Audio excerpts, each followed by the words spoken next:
our exclusive interview with Michael Jackson's bodyguards, speaking out for the first time about being inside Jackson's world during the last days of his life. For years, Michael Jackson was known around the world as the king of pop, but behind the fame was a private life that few people ever saw. His former bodyguard spent years protecting him and witnessed moments away from the cameras, from his daily routines to the challenges of living as one of the most famous people on earth. What secrets did his bodyguard discover while guarding Michael Jackson's private world? What was life really like away from the spotlight? Bodyguards reveal the private struggles behind his final years.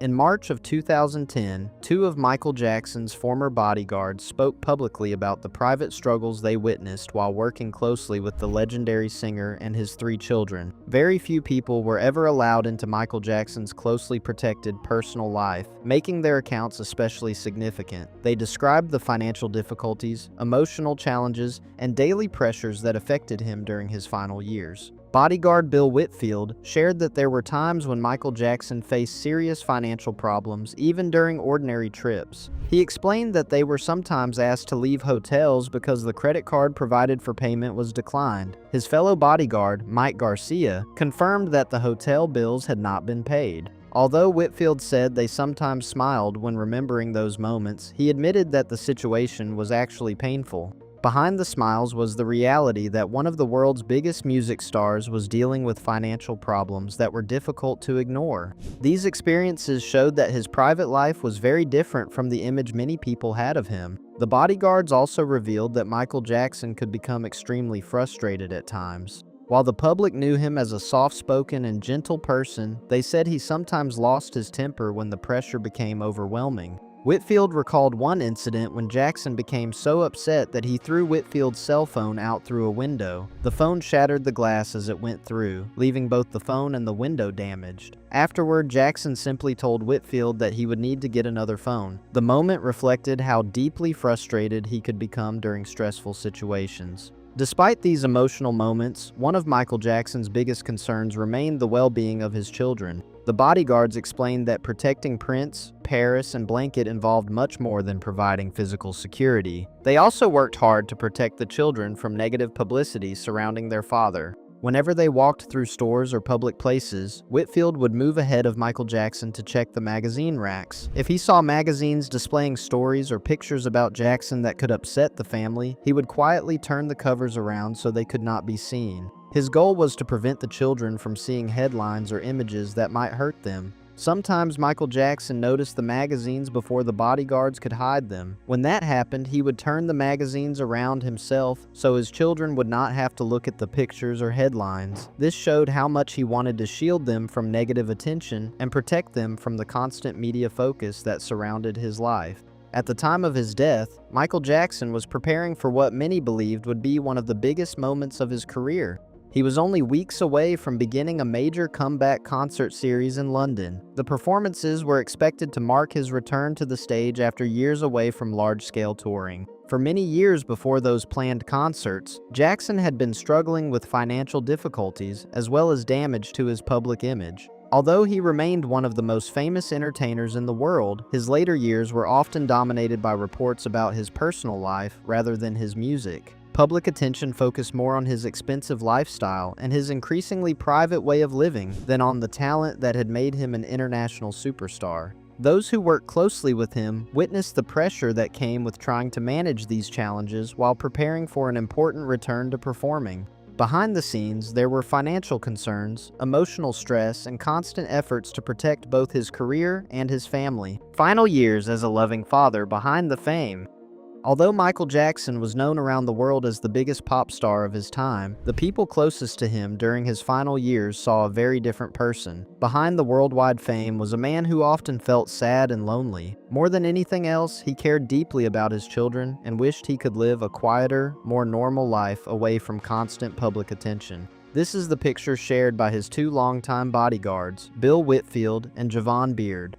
They remained by Michael Jackson's side almost every hour of every day during the last 2.5 years of his life. Because they spent so much time with him, they were able to see the man behind the famous image that the world knew. Almost 5 years after Michael Jackson's death on June 25, 2009, Whitfield and Beard decided to write a book about the final chapter of his life. Their book focuses on his private years with his children, the financial difficulties he faced, and the weeks leading up to his death. According to them, their goal was to correct many public misunderstandings and present a more complete picture of the man they worked with every day. They describe Michael Jackson as someone who certainly had unusual habits, but they also say he was a caring and devoted father. His greatest joy came from spending time with his 3 children, Prince, Paris, and Blanket. At the time they shared their memories, Prince was 17 years old, Paris was 16, and Blanket was 12. The 2 bodyguards explained that the public knew Michael Jackson as the King of Pop, but that was not the person they worked for every day. To them, he was simply Mr. Jackson. Their experience allowed them to see the private side of his life instead of the superstar known by millions around the world. They remember watching him take his responsibilities as a father seriously. He made time to help his children with their homework and paid close attention to their daily routines. He wanted to make sure they ate healthy meals and followed good habits. At the end of the day, he also made sure they were comfortably settled into bed. These simple moments showed them a father who was fully involved in raising his children despite carrying the weight of worldwide fame. According to Whitfield and Beard, this caring side of Michael Jackson was rarely seen by the public. While many people focused only on his music career and unusual lifestyle, they witnessed someone whose children remained the center of his life. They believed these everyday family moments revealed the person he truly wanted to be. After his 2005 trial, in which he was found not guilty of child sexual abuse charges, Michael Jackson's life changed dramatically. Even though he was acquitted, the experience left him deeply affected. The bodyguards describe him as a broken man after leaving Neverland. The place that had once been his personal sanctuary was no longer somewhere he remained. Following the trial, Michael Jackson moved from one city to another while living in almost complete seclusion. He stayed away from public life as much as possible. Eventually, he settled in a large mansion in Las Vegas. However, despite living there, he never liked the house and was unhappy with it. Whitfield also recalls many of the unusual habits that made Michael Jackson seem different from most people. He admits that Mr. Jackson was certainly eccentric. One example was his shopping habits. Whenever he entered a store, he often purchased everything that caught his interest instead of choosing only a few items. His love of books was another habit that stood out. During hotel stays, he bought books in enormous numbers. Over time, the collection became so large that, according to Whitfield, there was even a point when Michael Jackson purchased an entire bookstore. His interest in collecting books reflected how much he enjoyed surrounding himself with reading material wherever he traveled. Another unusual part of his daily life involved the items he carried while moving from state to state. He traveled with a silver briefcase that contained 2 Academy Awards from Gone with the Wind. He had purchased these awards at an auction for $1,500,000 United States dollars. Along with that briefcase, he also carried another one filled with thousands of dollars in cash. Whitfield explains that carrying large amounts of cash did not seem unusual considering Michael Jackson's lifestyle. As one of the world's biggest celebrities, he had the ability to obtain almost anything he wanted whenever he wished. In Whitfield's view, having immediate access to money was not uncommon among famous people, and many celebrities chose to carry cash for convenience. The private world during his final years. Inside his home, Michael Jackson lived a very private and carefully controlled life. He collected hundreds of bottles of Tabasco sauce and often spent hours dancing by himself until around 4 o'clock in the morning. Even members of his own family could not visit whenever they wanted. They had to book appointments before seeing him. He also enjoyed wearing detailed disguises whenever he went out. In the extreme heat of Las Vegas, he sometimes dressed as a biker, wearing a crash helmet and heavy leather clothing. At other times, he covered his face with bandages to avoid being recognized. His children also wore masks whenever they were in public. This was simply the life they knew. They learned to cover their faces and use code names whenever they were outside. His children were protected from the outside world. They did not know that the media often called their father by the nickname Wacko Jacko. Michael was deeply hurt by the headlines written about him, so he kept those stories away from his family. There was no internet in the house, and the children were not allowed to use it. They also could not watch regular television, so they never saw how their father was portrayed in the media. Although Michael organized large and beautiful birthday parties for his children, the celebrations were very quiet. The parties included clowns, magicians, huge birthday cakes, and colorful balloons. However, almost nobody attended.